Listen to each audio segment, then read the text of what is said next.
இதாங்க அந்த மண்ணொலி பாம்பு. இது வந்து ஒரு பாம்பு இனமே கிடையாது. அதாவது இது புழு குடும்பத்தை சேர்ந்தது.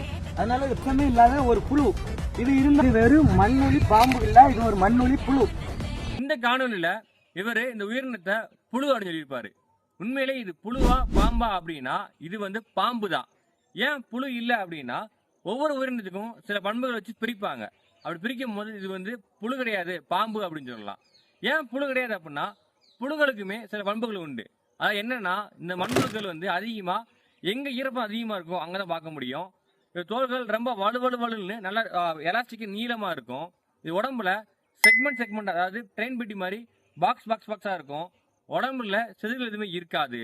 இதை தவிர இது எப்படி போகும் அப்படின்னா தலையை முன்னாடி இழுத்து மொத்த பாடியும் பின்னாடி இழுக்கும். திரும்பி தலையை போட்டு திரும்பி மொத்த பாடி இழுக்கும். இவங்க எல்லாமே தான் அந்த புழுவோட பண்புகள். இப்போ அந்த அவங்க சொன்ன அந்த வீடியோ எல்லாம் காட்டுறாங்கல்ல, அதில் எதுவுமே இந்த புழுவோட பண்புகள் இல்லை.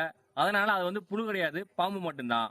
மற்றபடி இதே வீடியோவில் அவர் வந்து இந்த பாம்பை பற்றி இது விவசாய நண்பன், எலியெல்லாம் பிடிச்சி சாப்பிடுது, லட்சக்கணக்கில் போகாது, அதெல்லாம் கட்டுக்கிறேன்னு சொல்லுவார்.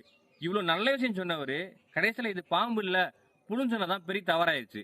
எப்படி வடிவேலேருந்து இவ்வளோ வேலை பார்த்து மண்ணை மணல் கொண்டே மறந்தாரோ அதே மாதிரி இவ்வளோ நல்ல விஷயங்கள் சொல்லி கடைசியில் அவர் வந்து இது பாம்பு இல்லை புழுன்னு சொல்லிட்டாரு. ஆக மொத்தம் இது வந்து புழு கிடையாது, பாம்பு தான், மண்ணொலி பாம்பு தான்.